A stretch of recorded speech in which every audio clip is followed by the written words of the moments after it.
3 రోజుల నుంచి ఎడతెరిపి లేని వర్షానికి ప్రజలు అతలాకుతలం అయిపోతున్నారు.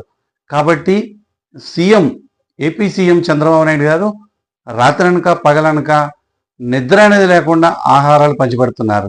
అన్నా క్యాంటీన్ ద్వారా భోజనాలు అందించడం, వాళ్ళకి టిఫిన్లు అందించడం, ఎవరికి ఏ ఇబ్బంది కాకుండా కలెక్టర్లని, అధికారుల్ని అందరినీ పనిచేయండి, ఎవరికి ఏ ఇబ్బంది రాకుండా చేయండి అని అలా చేయడం అన్నది చాలా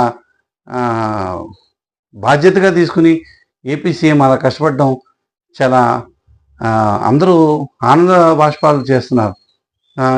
భోజనం చేస్తూ వాళ్ళు నిన్న కన్నీళ్ళు కూడా పెట్టుకున్నారు. మాకు ఇలాగా మమ్మల్ని ఇంతలా చూసుకుని మా భయంగా ఉంటే మీరు వచ్చి మాకు దగ్గరుండి భోజనాలు పెట్టి మంచినీళ్ళు ఇచ్చి మాతో పాటు మీరున్నారు, మిమ్మల్ని గెలిపించుకున్నాం, మీరు అన్న మాటలే మాకు చేసి చూపిస్తున్నారు అంటున్నారు అక్కడ ప్రజలు.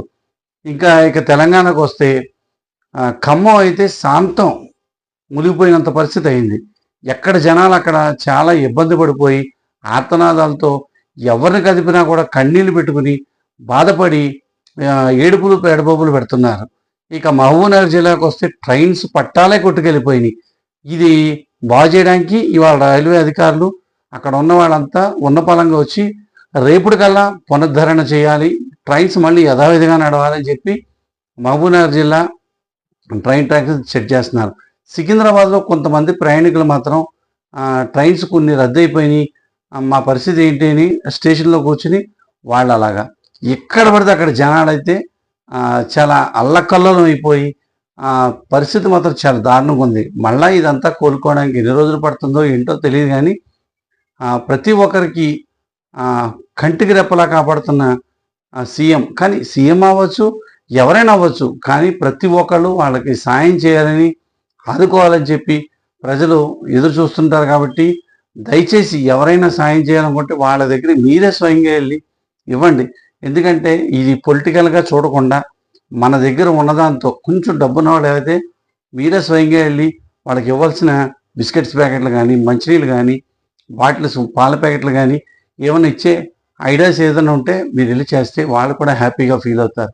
ఎందుకంటే ఇలాంటి పరిస్థితి మళ్ళీ రాకుండా చూసుకోవాలి, మనం మాత్రం జాగ్రత్తగా ఉండాలని మనం ఆశిద్దాం. ఎందుకంటే బాధ ఎవరికైనా బాధే. కాబట్టి మొన్న గుజరాత్, అంతకుముందు బొంబాయి ఇలా ఎన్నో చూసాం. ఇక మొన్న కేరళలో ఇలా తుడిచిపెట్టుకుపోవడం, అసలు ఆంధ్రాకి తెలంగాణకి ఇలాంటి పరిస్థితి వస్తుందన్నమాట ఎవరు ఊహించలేదు. ఇంత ఘోరంగా పడింది. కాబట్టి మనం ఇలాంటివి మళ్ళీ రాకుండా వీలైనంత వరకు సాయం చేద్దామని అందరూ అనుకుందాం.